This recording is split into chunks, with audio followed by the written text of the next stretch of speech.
All right, ladies, let's start our warm-up. Okay, baby skips, arm circles. Good. Okay, walk back on your toes. Vary the direction of your feet. Toes in, toes out. Good. Go. We're going to be talking about 4 phases today. Block clearance 1 and 2. Drive phase, acceleration 1. Transition to maximum velocity, or acceleration 2. And maximum velocity. First of all, I'd like you to visualize with me what we got here. There's at least 4 things that I want you to notice about this. First of all, the phases are listed here. We've got block clearance or drive phase. We've got transition to maximum velocity, which is acceleration 2. We've got speed maintenance, which is maximum velocity. And we have speed endurance. On the side here, we've got the developmental levels. You have the elite, college, high school, middle school, and youth. Now, this is just an illustration. It's all relative, but it pictures for you some important things.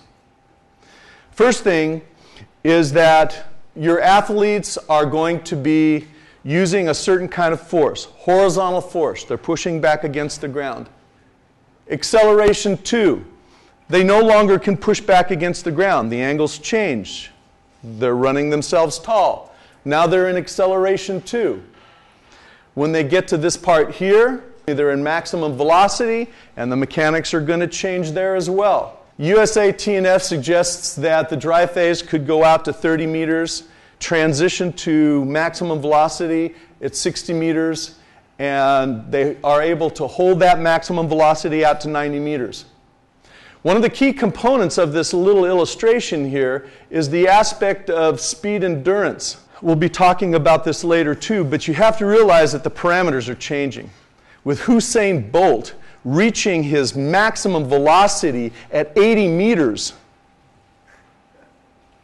okay, guess what? He doesn't need speed endurance. Okay? His whole training is focused on acceleration. Wow, 80 meters. Remember the GOAT, the greatest of all time, Maurice Green? Okay? He reached his maximum velocity at 60 meters. He had to hold his maximum velocity for 40 meters.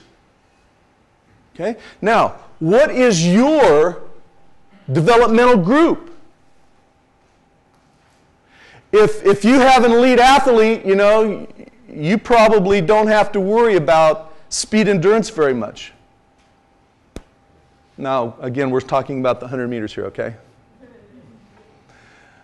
High school. Well, you know, if you have a really good guy, you know, maybe he could approximate 60 meters. But still, it shows you the amount of time that has to be given to speed endurance. I mean, if we just go by the numbers, 40% of the time needs to be spent on speed endurance.